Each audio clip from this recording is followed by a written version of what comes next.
Well, it's all love right now. Yeah, we got your back till you go 3 and out twice in a row and then throw a pick. Then it's boo. Are you speaking from experience, or? But really, you have had some experience in a similar situation because you've been in that quarterback room and you've seen how they prepare backups. So how's it different there? Hey, listen, that's absolutely true. Mike McCarthy was my quarterback coach 1 year in Green Bay, and I remember, like, you don't get the reps in practice as the backup quarterback. I always felt prepared, though. Remember the night before the game, instead of the coach installing the red zone to Brett Favre as a review, the backup quarterback, which was me, I would get up and I would teach the red zone plan to Brett and to Mike McCarthy, my position coach. He was making sure, like, listen, we're not going to give you snaps in practice. You're not that important to this team, but we're going to prepare you every other way that we possibly can. And so I do feel like the preparation will be there for Brett Hundley today for him to be successful. Now he's just got to go do it.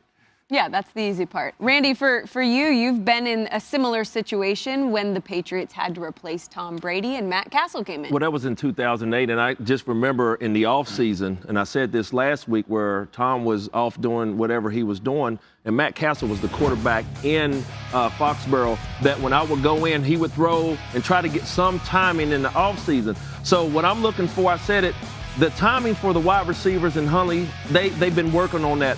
But for me, it's just more of them being able to stay with him for 4 quarters. You know, they're talking about it's going to be wet outside. There are going to be some boos out there, Matt. There are going to be some mistakes that this young man is going to make. But what I'm looking for in the veteran play from a Devontae Adams or a Jordy Nelson and the other pass catchers is them sticking with a young Huntley through 4 quarters. Like I said, that ball's going to be slippery today. Those ball catchers got to make those plays for that young man. Sam, you know, I never had a great quarterback like Aaron Rodgers or Tom Brady or whatever, but what I did have, I had the greatest linebacker, I think, of all time in Ray Lewis. And he went down, and it just, I mean, oh, man, it deflated everybody.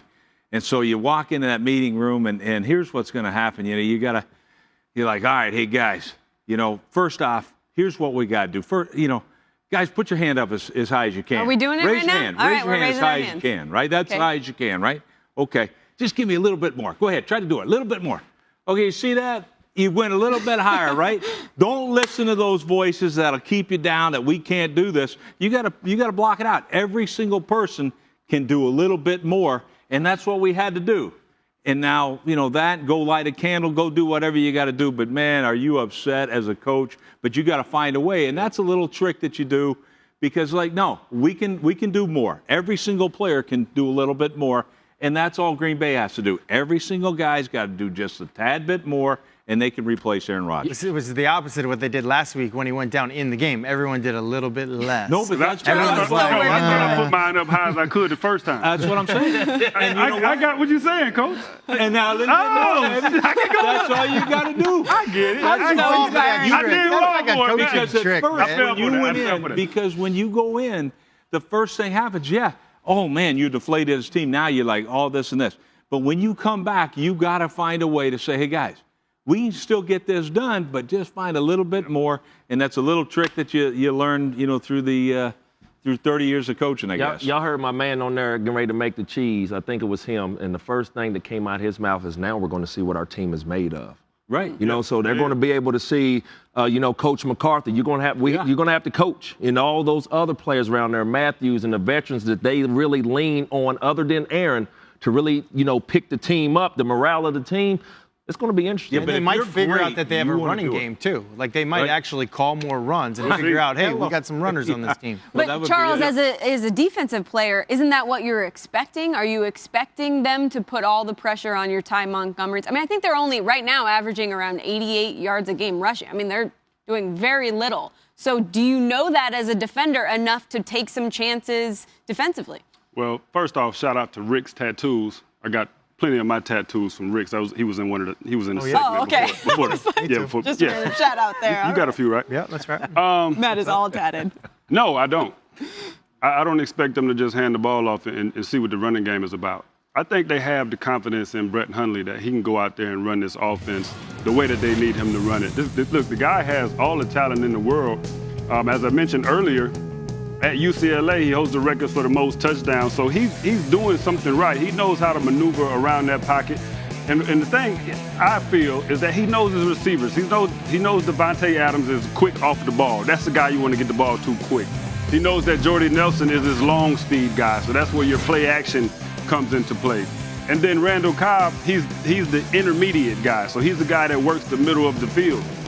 Brett Hundley's been around these guys for the past 3 seasons, I believe it is. Yep. He's worked with Mike McCarthy, he's worked behind Aaron Rodgers, and he knows those receivers. So I don't think they're just going to send him out there and say, hey, just manage the football game. They got to go out there and try to win this game, and they're going to rely on him to get a job done today. Well, that's some good information on Brett, but to be honest, we're all fairly unfamiliar with Brett because we just haven't seen him out there that much. So we decided to bring in a guy who really knows this guy, and that would be the head coach of the UCLA Bruins, Jim Mora. Jim, thanks for taking the time. I know you had a big win yesterday, and you got a busy schedule, so I appreciate this. But I just want to get an idea from you how you think Brett will do on a stage this big today in his first NFL start.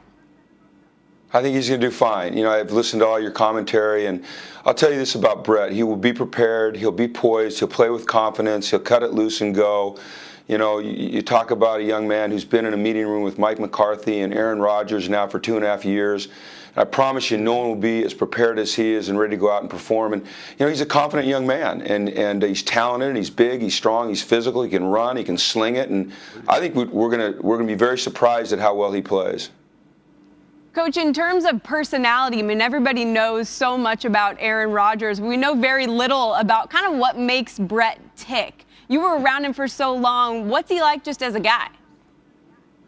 Well, he's excitable, but he's poised. You know, he has great energy about him. He loves the sport. He's a tremendous teammate, team member. He's got great leadership ability. You know, he's stepping into some humongous shoes, and we can't discount the fact that, you know, he's stepping in for Aaron Rodgers. But you know what? When you get your opportunity, you got to seize it. He did that at UCLA, and I expect him to do it at Green Bay. You know, he's been around that program. He understands what they're all about. He understands their standard of excellence. And I think that Brett will absolutely rise to the occasion. I can't wait to watch him play.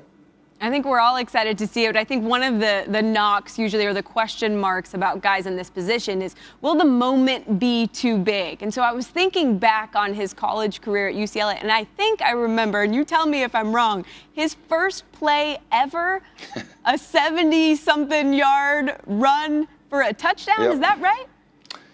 That is correct, Sam. Yeah, it was, I think, 74, 76 yards. He little zone read, he yanked it down and went the distance and just kind of went on from there. But I don't think the stage will be too big for him because he's a very mature young man, and he takes his profession very seriously. It's everything to him, and he's prepared. And I know Mike's gotten him prepared, and I know being around Aaron has gotten him prepared, and I think he's going to seize the moment. I really do. I think you guys are going to love to watch him play today. And it won't be perfect. We know, you guys all said it, Rex said. I mean, everyone's going to have to do a little bit more. And but Matt's been in that room, and Matt knows what it's like to be the backup and how prepared you have to be. And Brett's going to do a great job. All right, Coach. Well, we thank you for your time and your insight on a guy we're all kind of learning about now. Enjoy the game this afternoon. Thanks. Okay, you guys too. All right, and now for more on the Saints side of things, we go to Diana Rossini, who caught up with Sean Payton.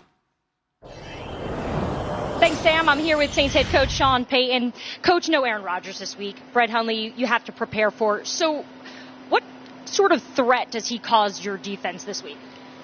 Well, he's big with a strong arm. You know, we went back and looked at all the games he's played. He hadn't played any games in the rain here, but he's got, you know, big hands, which is important. And I think there's a confidence level with his teammates, and you can see that when he went into the game last week. Then there's that unknown of, you know, how the game unfolds, and you know, what haven't we seen on film? We'll have to adjust on the fly. Obviously, weather, field conditions, a big issue. I heard from a couple of your players that you want them to wear those screw-in cleats, and if they do, is it true that you're going to give them complimentary pedicures on Monday? Well, a lot of these guys play in the South, and they're on the field turf or they're on the Bermuda turf, and you get up here in the Midwest, especially a field like here, Wembley, we just had it 3 weeks ago. You have to have the proper footing on, and we watch time and time again on tape of players with the wrong shoes slipping. And if that requires 70 pedicures,